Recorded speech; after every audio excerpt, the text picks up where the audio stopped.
Hey folks, so while I'm waiting for my electric car to arrive, hopefully this week, I just thought I'd talk a little bit about the history of electric cars. And they've been around for longer than you think. In fact, since the 1830s, electric cars have been around. And the first electric car was actually powered by non-rechargeable batteries. In the 1830s, Scotland's Robert Anderson actually invented the first electric car. It was more like a carriage, and it used galvanic batteries. It only had a range of 1.5 miles, so it wasn't very far, but it could go 4 miles an hour, and apparently it could pull up to 6 tons. But as I say, it looked more like a horseless carriage, but this was some 70-ish years before the internal combustion engine, or Henry T. Ford, who invented the first production line cars. Rechargeable batteries didn't come along until around the 1860s. An inventor later, around the 1880s, Thomas Parker, was involved in building one of the first prototype cars. It was William Morris who actually patented an electric car with a 24-cell battery, a top speed of 4 miles an hour and a range of 50 miles. And this was because of the rechargeable batteries, which made the cars a much more viable option. Now, Pedro Salmon and Henry G. Morris developed the first commercially viable electric car. They got the patent in 1884, and this car that they patented together was called Electrobat. Electrobat had a 1.1 kilowatt motor, a maximum range of 25 miles and a top speed of about 20 miles an hour.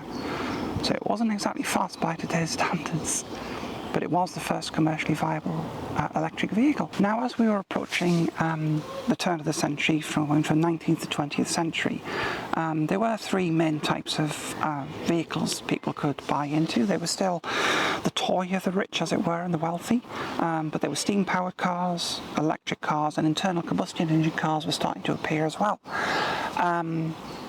The problem with steam-powered cars, although they were readily available, you had to wait half an hour to 45 minutes for them to power up, because you had to bring the steam up to pressure. But the advantage of automotive, like internal combustion engine cars, was the fact that they were ready straight away and they were readily cheaper. I think electric cars tended to be around about somewhere in the region of 3 to 5 times the cost, almost like it is today, whereas at the moment electric cars are still quite a bit more expensive, probably about twice the price of an equivalent brand new internal combustion engine car. Now, an interesting side note is that Ferdinand Porsche, one of their first cars, actually was an electric vehicle. Now, around the turn of the century and coming up to around about 1900 to 1910, electric cars were actually becoming very popular, and Thomas Edison was obviously very interested in electric cars for obvious reasons, because he's famous as the famous guy with electricity, if you like, and electric light bulbs and things like that. Thomas Edison got involved with Henry T. Ford, and they did work on the design of an electric car, but Henry T. Ford ultimately saw petrol cars as the future, and of course had the famous Model T Ford car, which was the first production line vehicle. And it really was this that finished off the electric car.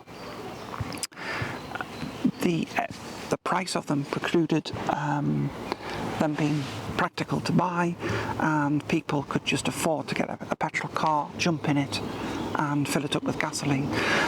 Some people, actually, some of the actual inventors who did create the first electric cars, did create their own home chargers.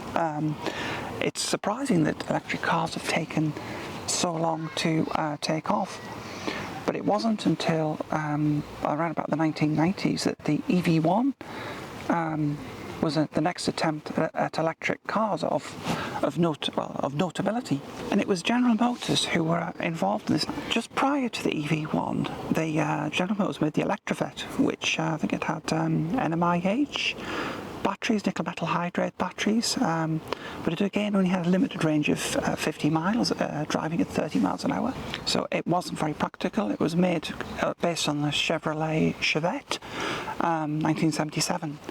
Now, oddly, the EV1 had lead-acid batteries in the 90s, which was a surprise as it's changed from battery technology. So although it had all the latest technology at the time in it, it wasn't invested in the batteries. It was only a two-seater and there were only 800 of them made. So again, it wasn't very practical as a car. Because a two-seater sporty car, if you would call it that, is just, it was family cars where the market was. Now for range, it did offer 70 to 150 miles, and it was getting there with modern cars. Practicality wise, just wasn't there. I just wanted to talk about one last little oddity of electric cars, because this pretty much brings us up to date. Now another car I wanted to talk about, because of it's rather odd. I'm sure it was the same, I'll have to check this, I'll put it in the description below.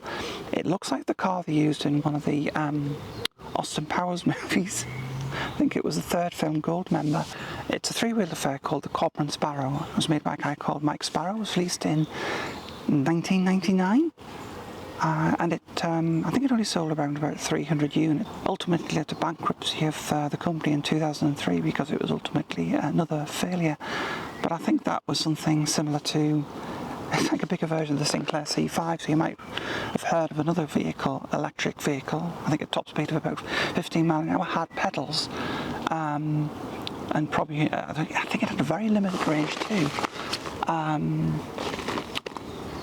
that was by Sir Clive Sinclair, and it was produced in, I think it was the late 80s, early 90s, I can't be sure when it was. And it was supposed to be a revolution, but it was terrifying to be, and it was so low down. But ultimately that brings us into the modern era of electric cars. So there we go, right up to 2008.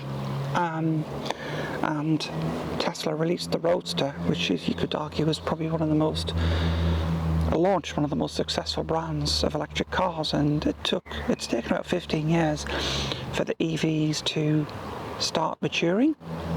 And they're now just starting to become a little bit more popular, but of course they are still quite expensive. And on that note, I'll give you a little update on my car as well. So I find out on this week coming, so at some point, and I'm sorry about my hair's going in my face. I found out this week coming, so sometime in the next couple of days, if my car is going to be ready. The part has arrived for it. It's in stock. The car's booked in to have it fitted on Monday this week coming. And if all goes well, I might get the car this week so I can start the journey proper and get my experience of owning an electric vehicle versus a petrol car. Anyway, I hope you found this little history lesson interesting. And I will catch you all later, folks. Bye.